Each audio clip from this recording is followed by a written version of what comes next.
Nesse vídeo eu vou tratar com vocês a respeito da seguinte questão: dá ou não para viver de renda com ações de crescimento, ou seja, aquelas que não pagam bons dividendos?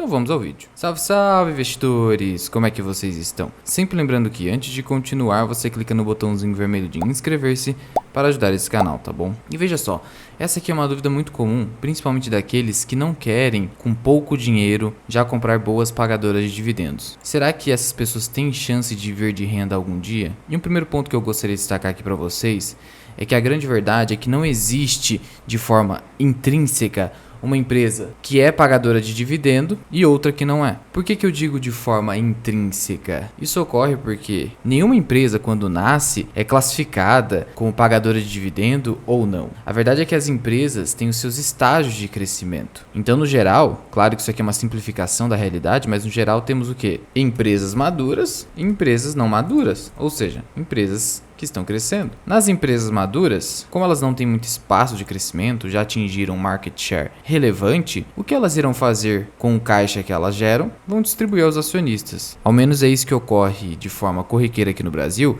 já que os dividendos não são tributados ainda e porque o juro sobre capital próprio é lançado como uma despesa financeira na contabilidade da empresa, então para ela é vantajoso repassar esse encargo do imposto de renda para o acionista. Já as empresas não maduras são aquelas que ainda têm muito espaço para crescer e estão num ciclo de crescimento. Além disso, para algumas empresas, é muito mais vantajoso reter os lucros ao invés de realizar a sua distribuição aos acionistas, a fim de valorizar o patrimônio líquido. Isso também gera valor ao acionista. Só que no geral, nós temos como empresas maduras aquelas empresas geralmente localizadas nos setores perenes ditos pelo Barsi, que no geral são os setores bancário e financeiro, energético, saneamento e seguros e telecomunicações. Então, como exemplo de empresa pagadora de dividendo de telecomunicações, nós temos a Vivo, Telefônica Brasil. No setor de seguros, nós temos a BB Seguridade. No setor de saneamento, nós temos, ainda que isso seja um pouco controverso, a Sanepar. Setor energético, nós temos as várias empresas do setor elétrico, como Transmissão Paulista e Taesa. No setor bancário e financeiro, nós temos os mais diversos bancões, como Banco do Brasil e Santander. Só que não só as empresas desses setores, entre aspas, perenes, que estão no estágio de maturidade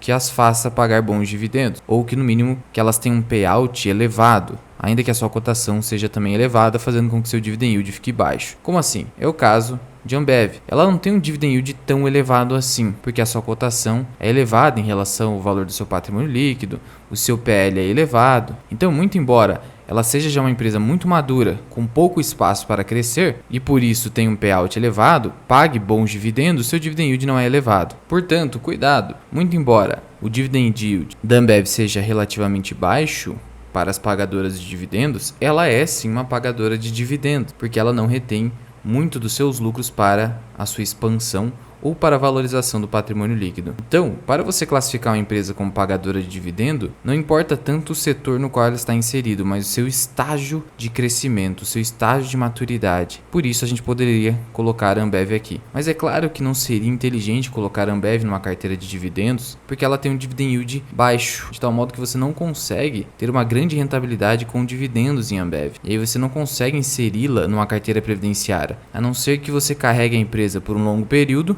ou por algum motivo ela venha a ter alguma queda forte nas suas cotações, fazendo com que você possa comprá-la a preços baixos, aumentando o dividend yield. Só que a grande dúvida que nós temos é se as ações, teoricamente não maduras em estágio de crescimento, permitem com que eu viva de dividendos ou viva de renda. De plano, obviamente que existe a estratégia de você comprar ações em estágio mais inicial, fazer com que elas se valorizem bastante, as venda e depois insira na carteira de previdência, comprando ações pagadoras de dividendos.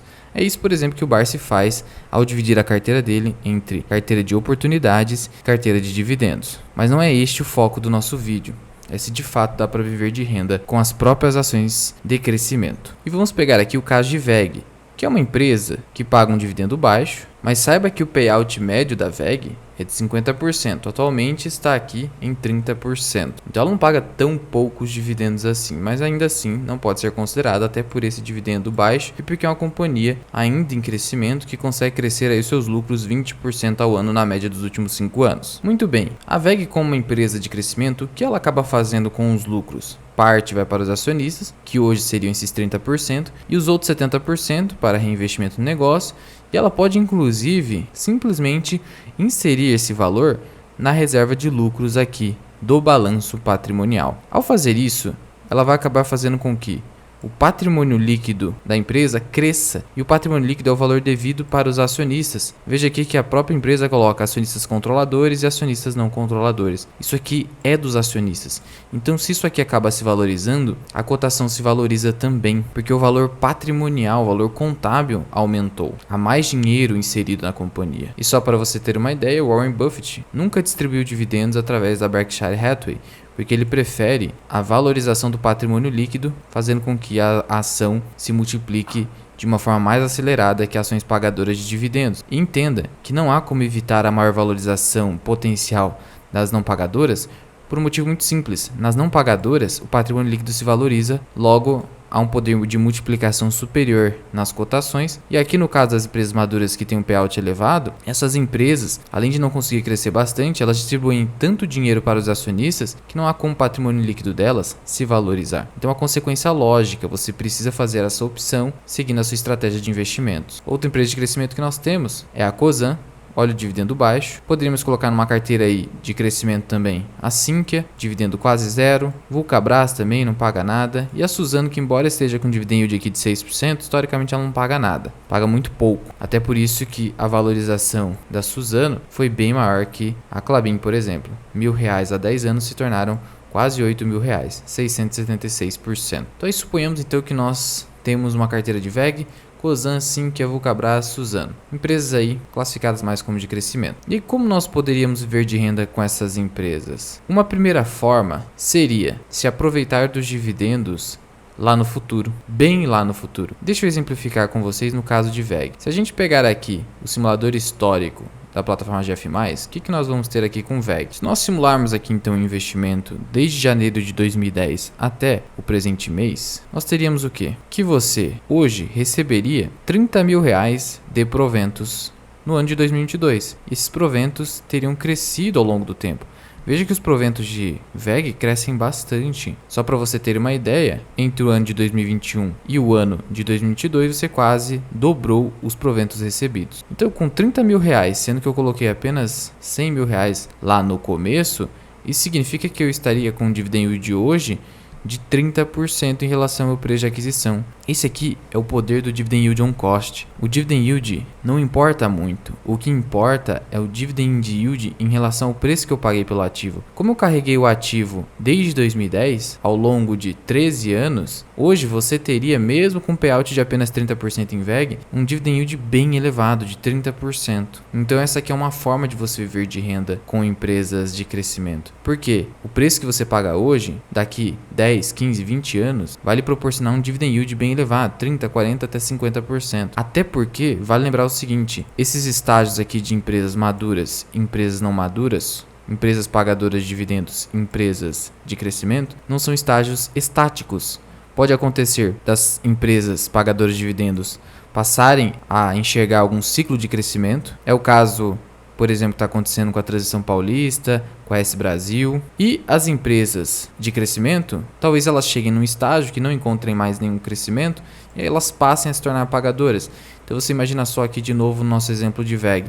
Vamos supor que agora a VEG passa a destravar aqui um payout de 50%. Você receberia R$50.000 aproximadamente, tendo investido apenas 100 mil. Um dividend yield on cost de quanto? De 50%. E daí para frente. E isso poderia, e talvez até poderá acontecer com essas outras empresas da nossa carteira aqui simulada de crescimento. Em especial a Cosan. Mas ainda há outra forma de viver de renda com ações de crescimento. Caso esse ciclo de crescimento leve muitos e muitos anos, mais de 20 anos, por exemplo. O que pode acabar acontecendo? Nós temos aí as empresas de tecnologia, como Amazon, Apple, que provavelmente nunca vão pagar bons dividendos, e até Berkshire Hathaway, que prefere a retenção de lucro para a valorização do patrimônio líquido. E aí, basta você fazer o quê? Se valer da isenção do volume de vendas em um único mês.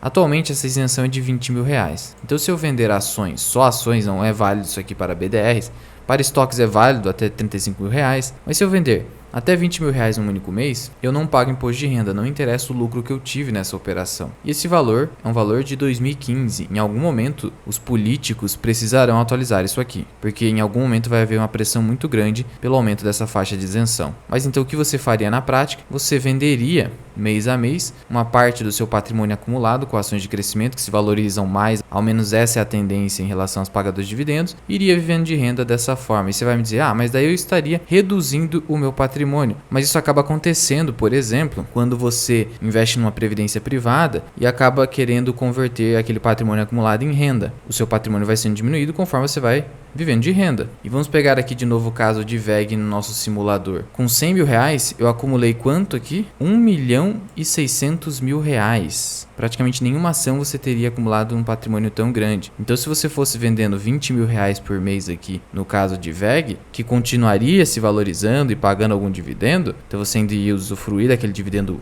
interessante ali, você dificilmente destruiria esse patrimônio, a não ser mais de 30 a 40 anos usando esse patrimônio, e se esse patrimônio não conseguisse se valorizar. Estamos diante aqui de 1.700.000. 20 mil por mês não vai destruir isso aqui tão rapidamente, porque, de novo, a ação vai se valorizar, ela vai continuar pagando dividendo, a empresa vai continuar crescendo. Por isso, não é impossível viver de renda com ações de crescimento. Mas é algo que eu não recomendo e que eu não faço, porque a segurança é menor. A segurança é muito maior, e está o Barsi aí para nos provar, se a gente focar nossa carteira previdenciária em ações mais maduras e setores perenes que paguem bons dividendos. Essa aqui é só uma alternativa para quem quer, de fato, investir em empresas de crescimento e não ficar naquela ideia, talvez desanimadora, de não conseguir um dia viver de renda com as suas ações. Mas já vai deixando aqui nos comentários, você segue qual estratégia de investimentos para um dia viver de renda? Conta aqui pra mim da Mirai. Muito obrigado por ter ficado comigo até aqui. Eu sou o Luan, esse que é o canal Mirai Investing. Até o próximo vídeo. Fui!